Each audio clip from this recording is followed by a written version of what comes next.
ये छठी मैया के गीत आप लोग को अच्छा लगे तो लाइक, शेयर और सब्सक्राइब कीजिएगा और कमेंट करके भी बताइए कि छठी मैया के गीत आप लोग को कैसा लगा। अरे कथी के मंदिरिया सूरज बाबा कथी लागे के मार।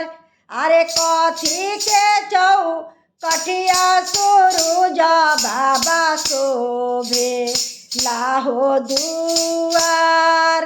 अरे कथी के चौकठिया सूरज बाबा शोभे लाहो दुआर। अरे सोने के मंदिरिया सूरज बाबा रूपे लागे के मार। अरे चंदन के चौकठिया सूरज बाबा शोभे लाहो दुआर। अरे चंदन के चौकठिया सूरज बाबा शोभे लाहो दुआर।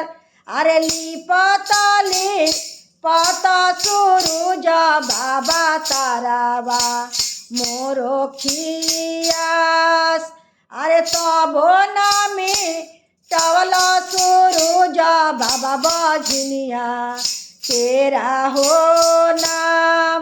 अरे तबो नामी टवला सूरज बाबा बजनिया तेरा हो नाम। अरे सासू मारे सूरज बाबा नदिया गारी हो दे। अरे गोतिन बाए रनिया सूरज बाबा बजनिया धरे हो नाम। अरे गोतिन बाए रनिया सूरज बाबा बजनिया धरे हो नाम। अरे से जाके रुखवा सूरज बाबा खींचे तालावार। अरे से जाके रुखवा सूरज बाबा खींचे तालावार। अरे चुपा हो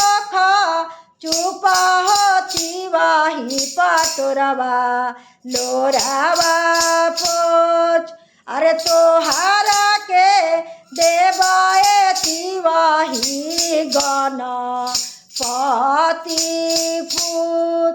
अरे तोहारा के देवाए तिवाही गणपति ऐसन पूत। अरे सासू तोर लरी है ये तिवाही नदिया मांगी है नेग।